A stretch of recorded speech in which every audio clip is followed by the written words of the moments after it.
Hello. Hello. हाँ जी। भगत जी सत साहब। सत साहिब जी, सत साहिब, सत साहिब।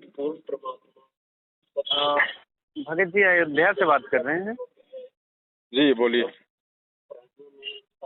भगत जी समस्या ये है कि एक छोटा वाला भाई था तो उसको हमने नामदान केंद्र से नाम दिलाया था।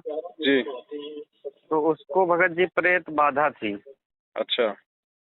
तो एक हफ्ते 10 दिन तक तो अपना जो भी नियमित नियम थे गुरु जी के उसमें सब में अपना जो भी बताया उन्होंने वो सब किया।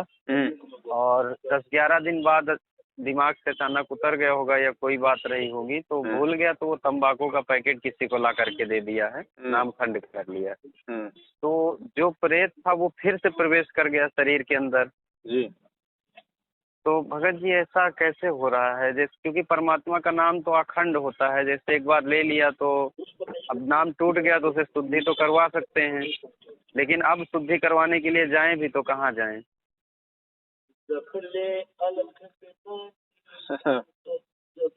अब भगत जी देखो, मर्यादा टूटती है, नाम तो टूटता नहीं परमात्मा का। जी जी। मर्यादा टूटती है तो भगत जी वही बात है ना। अब अगर एक तो क्या होता है भगत जी, अब जैसे हम अंधेरे में जा रहे हैं, अचानक से ठोकर लग गई, जी जी। ठीक है, तो उस समय तो हमारे को भगत जी मालूम नहीं था, जी भगत ठीक है। अब एक हम जानबूझ के अगर पैर को मार मार के फोड़ेंगे जी। तो वो तो भगत जी फिर बेवकूफ़ी हो जाती है भगत है ना। तो ये वही बात है, पहले भगत जी ज्ञान समझना चाहिए पूरा। ये जल्दबाजी में नाम दीक्षा लेने के परिणाम होते हैं ये। अब हमने जी। वो भूत भगाने के लिए तो इतना ज्यादा प्रयास किया कि हर जगह भरम लिए, भटक लिए, फिर यहाँ भी चले गए हैं। जी अब यहाँ आराम मिल गया तो हम बस इंद्रमती की तरह बिल्कुल आराम में आ गए हमने, जी भगत है कि नहीं। नाम भगत जी भूत भगाने के लिए नहीं लिया जाता। ठीक है, आदमी परेशान है, परेशानी में क्या करेगा, ज्ञान भी कहाँ से समझेगा, लेकिन कम से कम नाम लेने के बाद जब फायदा होता है उसके बाद तो कम से कम ज्ञान को ढंग से समझना चाहिए, जी भगत जी। हैं। अब गलती तो हुई है भगत जी, इसमें तो कोई दो राय नहीं है। अब आप जाओगे तो अभी जी तक तो आपका नाम खंड है नहीं भगत जी, लेकिन अब जरूर हो जाएगा, क्योंकि वहाँ जाओगे वो नाम शुद्ध करेंगे और नाम शुद्ध जी करने से पहले वो मंत्र पूछेंगे आपसे। जी भगत अब मंत्र आपने अगर बता दिया तो गुरु जी का वचन टूटेगा, क्योंकि नाम दीक्षा देते समय गुरु जी ने कहा था कि अपने गुरु के अलावा ये मंत्र किसी को नहीं बताना। जी भगत तो जी। भगत जी अब तो इसका सीधा सही की तरीका है भगत जी, पहले तो समझ लो अच्छी तरीके से मैनेजमेंट को वीडियो देख के, और उसके जी बाद अगर विश्वास है भगवान पे तो भगत जी फिर जी अपने घर पे परमात्मा को, भाई को बोलो कि भैया हृदय से प्रार्थना कर, परमात्मा से नाक रगड़ बार बार। अब उस मालिक तो के ऊपर है भगत जी। ये तो भगत जी चलिए करवा ले रहे हैं, लेकिन ऐसा है कि वो कर नहीं रहा है कुछ भी, परमात्मा की फोटो फेंक रहा है, इधर उधर कर तो वो रहा तो है। भगत जी वो बुरी शक्ति प्रवेश कर गई ना, अब उसको सद्बुद्धि कहाँ से आने देगी। जी अब सद्बुद्धि का ये भगत जी, गलती करिए तो सजा तो भोगनी पड़ती है ना। जी भगत जी। अब ठोकर लगेगी, अंगूठा फूटेगा तो भगत जी को एक दिन में थोड़ा ना ठीक हो जाएगा, बार बार जी दवाई पट्टी करवानी पड़ती है ना। तो ऐसा जी थोड़ी कि भगत हम गुरु जी के आगे एक बार नाक रगड़ लिया ठीक हो जाएंगे। जी। अब तो परमात्मा एहसास भी तो करवाएगा कि भैया मेरा नियम तोड़ने का क्या प्रतिफल मिलता है। बाकी आप प्रार्थना करते रहो, तो मालिक ने कह रखा भाई कभी तो दीन दयाल के भिनक पड़ेगी कान। अब तो मालिक की जी मर्जी हो, सुने तो सुने, नहीं तो ना भी सुने भगत जी। ये थोड़ी है कि नाम शुद्ध करवाते तुरंत परमात्मा सुनेगा, कोई एग्रीमेंट कर रखा है या कोई सॉफ्टवेयर है ऐसा, जी। है ना। अब ये तो भाई के ऊपर है, वो किस भाव से, किस श्रद्धा से और कितने पश्चाताप वाली भावना से वो वही परमात्मा से प्रार्थना जो है वो कर पाता है। जी ये हम सब के लिए सबक है भगत जी। मालिक कहते हैं मर्यादा हटी दुर्घटना घटी। जी। ये तो भगत जी इतना सा खेल है, गुरु का और शिष्य का और मर्यादाओं का भगत जी कच्चे धागे वाला काम है ये तो तलवार लटक रही है हमारे ऊपर कच्चे सूत से, और परमात्मा ने अपनी शक्ति से उसको रोक रखा है। मर्यादा तोड़ेंगे तो कच्चे सूत की क्या होगा, तो तलवार का वजन सहन कर लेगी, सीधी गर्दन पे आ पड़ेगी।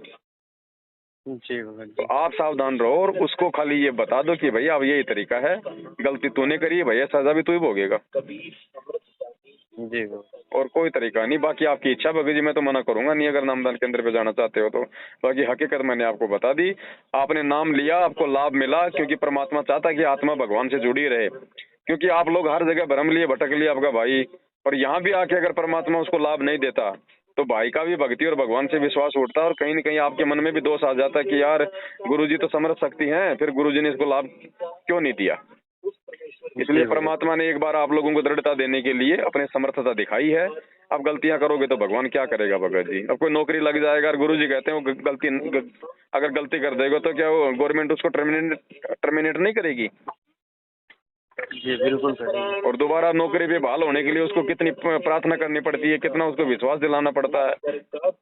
जी तो अब तो वही सिस्टम भगत जी, अब तो परमात्मा के ऊपर है वो लाभ दे ना दे।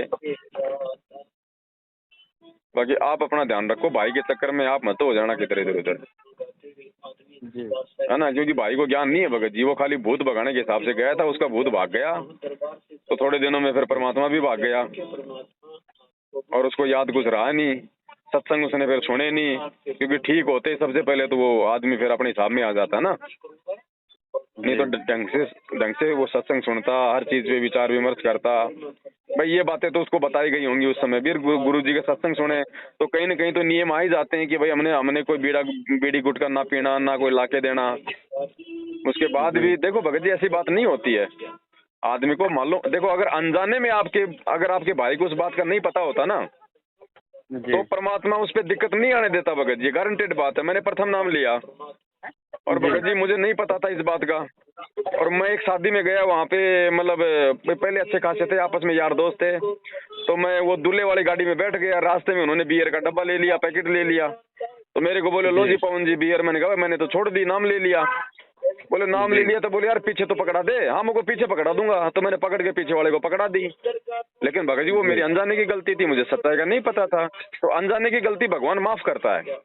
तो कहीं न कहीं आपके भाई को इस बात का मालूम था, किसी न किसी सत्संग में उसने सुन रखा होगा जरूर कि भैया ना बीड़ी गुटखा पीना, ना किसी को लाके देना। उसके बाद उसने शर्मा शर्मी में या जैसे भी आके लाके दी है ना, तो वो मर्यादा टूटी, वो जानबूझ के तोड़ी है भगत जी। अनजाने में तो परमात्मा कहते हैं अगर आपको कैंपा कोला में, आपको पेप्सी में अगर कोई बियर या शराब डाल के पिला दे और आपने पी ली तो भी नामकरण नहीं होता है। आपको सब्जी के भरोसे कोई मांस खिला दे तो भी आपका नामकरण नहीं होता है, अनजाने में। उन्होंने जानबूझ के गलती करी है भगत जी, पता होने के बावजूद, वरना ये भगवान कोई बच्चा नहीं है।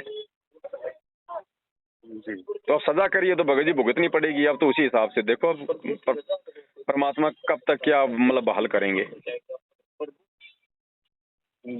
हाँ ठीक है भगत जी, अब देख लेना आप लोग क्या करना है। बाकी शंका समाधान की पुस्तक मंगवा लो, अगर नहीं आई है तो उसको पढ़ो भगत जी, इसीलिए तो परमात्मा इतना जोर लगा रहा है। ठीक है भगत जी। सत साहिब।